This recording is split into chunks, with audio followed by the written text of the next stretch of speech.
Hi guys, my name is Wasif. Today my topic is about introduction to economics. कि economics क्या है और हम इसको क्यों पढ़ते हैं। काफ़ी सारे स्टूडेंट्स को ये इशू होता है कि हमें इकोनॉमिक्स समझ नहीं आ रही कि हम क्यों पढ़ रहे हैं, और काफ़ी लोगों को ये पता नहीं होता कि हम फ्यूचर में इकोनॉमिक्स पढ़ने जा रहे हैं तो हम क्यों पढ़ने जा रहे हैं। तो मेरा आज गोल यही है कि मैं इकोनॉमिक्स को ज़रा क्लियर कर दूँ माइंड में कि ये होती किस लिए और हमें क्यों पढ़नी चाहिए और किस तरह से ये हमें फ्यूचर में बेनिफिट देती है, हमें भी हमारी इकोनॉमी को भी। तो सबसे पहले मैं बात शुरू करूंगा थोड़ी सी डिटेल के अंदर। लेटर ऑन मैं आपको इसकी डेफिनेशन समझाऊंगा according to my explanation. So let's start with the individual जैसे हम लोग होते हैं। तो लेट्स सपोज अगर मुझे भूख लग रही है और मेरे पास खाली 500 रुपए हैं और मैं यूनिवर्सिटी के अंदर हूं, तो मैं क्या खाऊंगा जिससे मेरी भूख भी हो जाए पूरी और मेरे पास इतने पैसे भी बच जाएं कि मैं वापस जा सकूं। कुछ लोग बस में सफ़र कर लेते हैं, कुछ लोग कैब यूज़ करते हैं।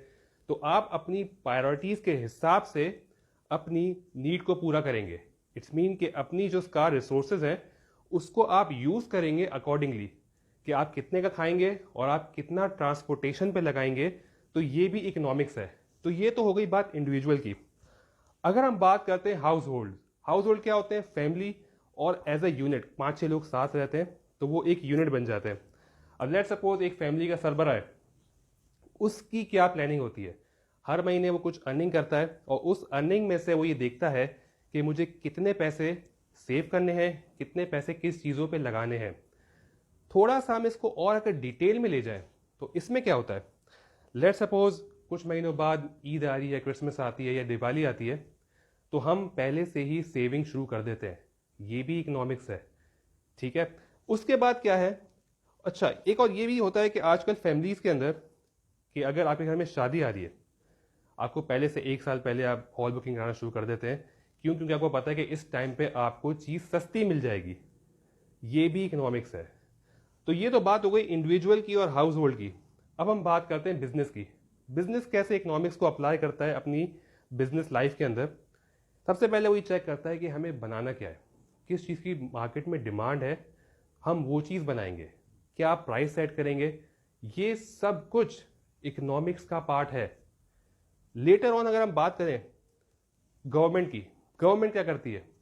गवर्नमेंट इन सब को लेके अपने डिसीजंस लेती है कि मुझे लेट सपोज अगर किसी चीज़ की कमी हो गई है, पेट्रोल महंगा हो गया है या वीट मार्केट में नहीं है, तो हमें वो कितने की मिलनी चाहिए मार्केट में। ये सब प्लानिंग होती है गवर्नमेंट की, क्योंकि गवर्नमेंट को प्रोडक्शन भी करवानी होती है, यूजेज भी करवानी होती है।